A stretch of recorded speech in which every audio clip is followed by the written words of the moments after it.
Good morning, children. Sai Ram. Welcome to part 2 of Political Science, chapter 6, that is Understanding Media. Children, as usual, before we proceed ahead, I want you all to keep your notepad and pen handy so that you can write down important points, if any. So, let us take a small recap on what we did in the previous session. Children, in the last session, we saw that media is the plural form of the word medium, and it describes the various ways through which we communicate in society. So, because media refers to all means of communication, everything ranging from a phone call to the evening newspaper on television can be called as media, right?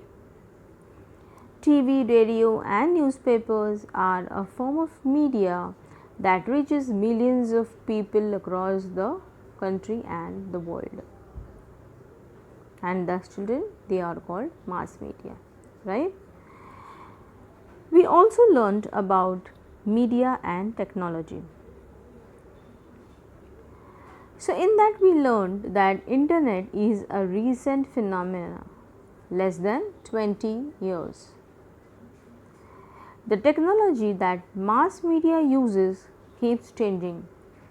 We learn that newspapers, televisions, and radio can reach millions of people because they use certain technologies.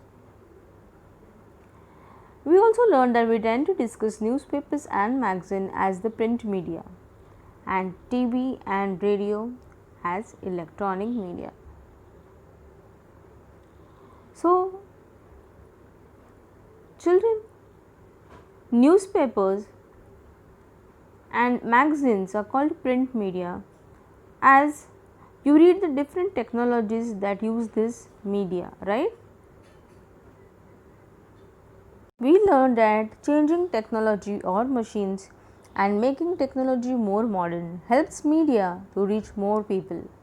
It improves the quality of sound and the images that we see, isn't it?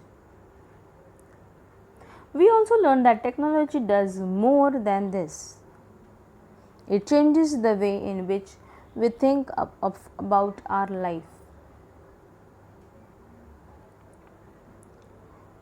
We can say that today it is quite difficult for us to think our lives without television.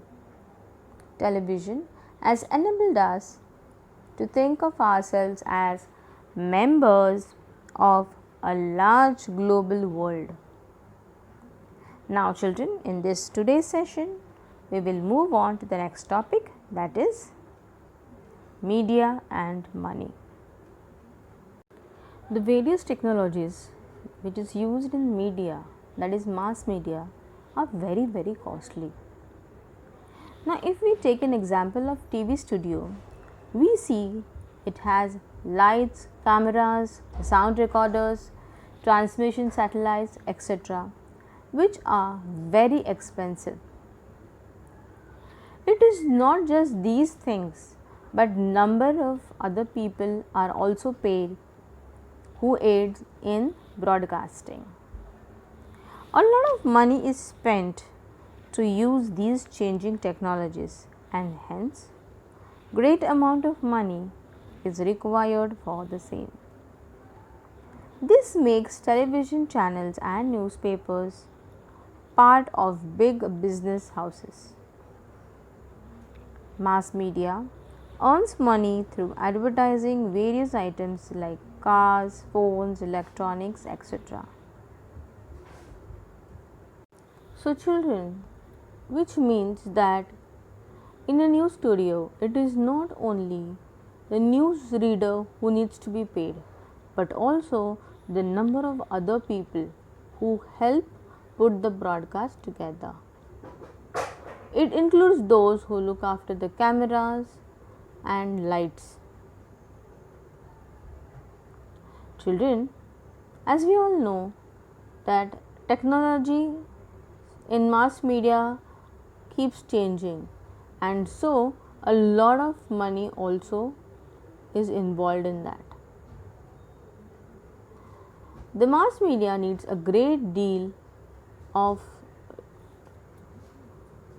money, it large huge amount of money to do its work, and as a result most television channels and newspapers are part of big business houses. I hope I'm clear, right? Now mass media is constantly thinking of different ways to make money, and one such way is of earning money is by advertisement. It advertises different things like cars, chocolates, clothes, mobile phones, right?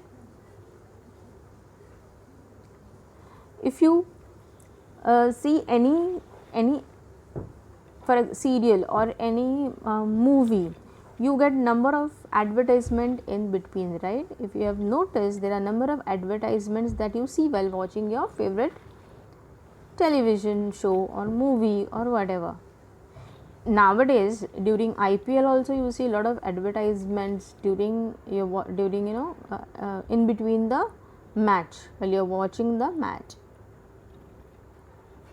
At times we get very irritated by it, but why is it required? It is required because the actual broadcasting involves huge amount of money. Sometimes advertisements are shown repeatedly between each over, and so you are often watching the same image over and over again. This I am talking specifically about the advertisement that are shown during the cricket match.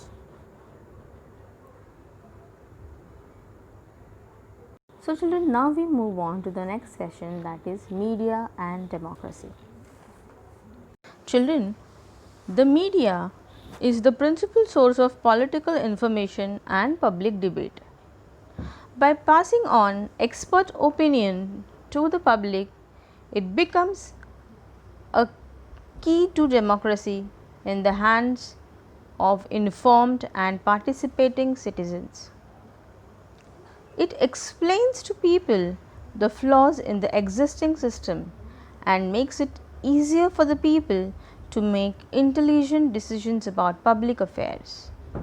Thus, it protects the democratic interest of the people.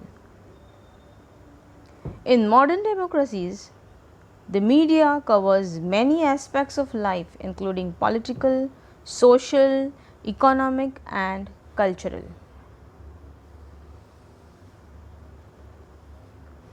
So, children,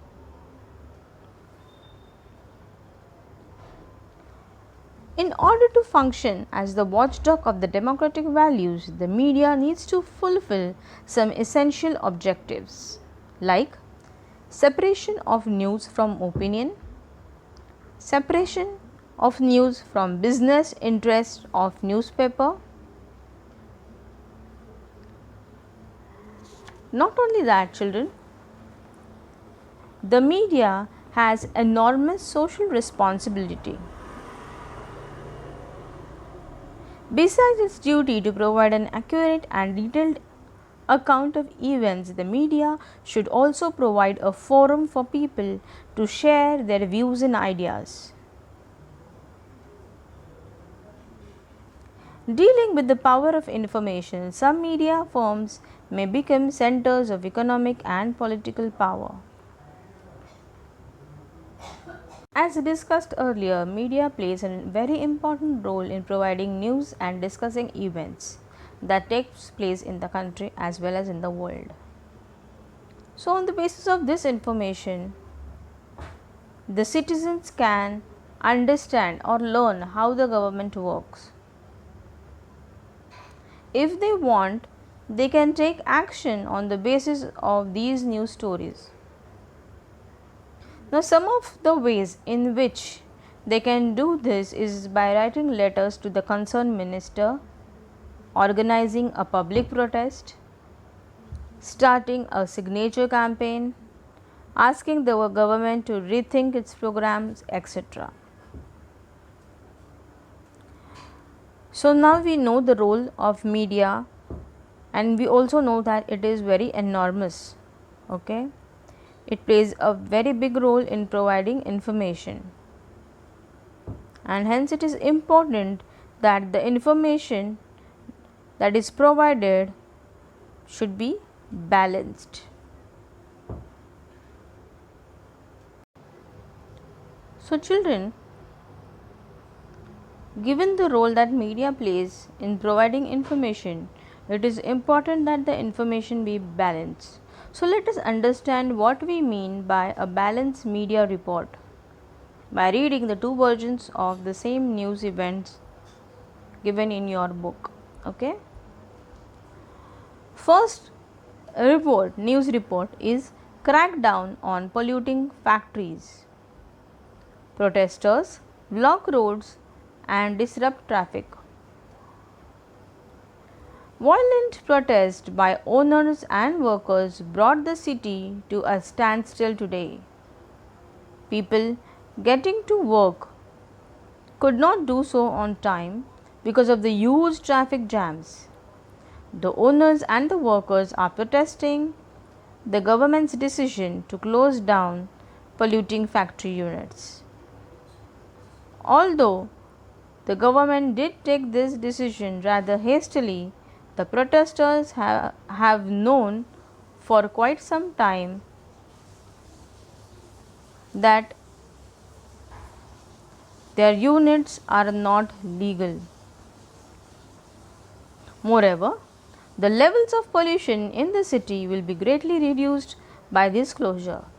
Mr. Jain, a well-known figure in the city, said, "With our city gradually becoming India's new business hub, it is important that it be a clean and a green city. Polluting factories should be moved. The factory owners and workers should accept the relocation being offered by the government instead of protesting." Now let us look at the second news. Closure of factory causes unrest. The closure of 1 lakh factories in the city's residential areas is likely to become a serious issue. On Monday, thousands of factory owners and workers took to the streets to strongly protest this closure. They said that their livelihoods would be lost. They say that the fault lies with the municipal corporation because it continued to issue licenses for new factories to be set up in residential areas. They also say that the owners and the workers plan a one-day city bandh to protest against the closure.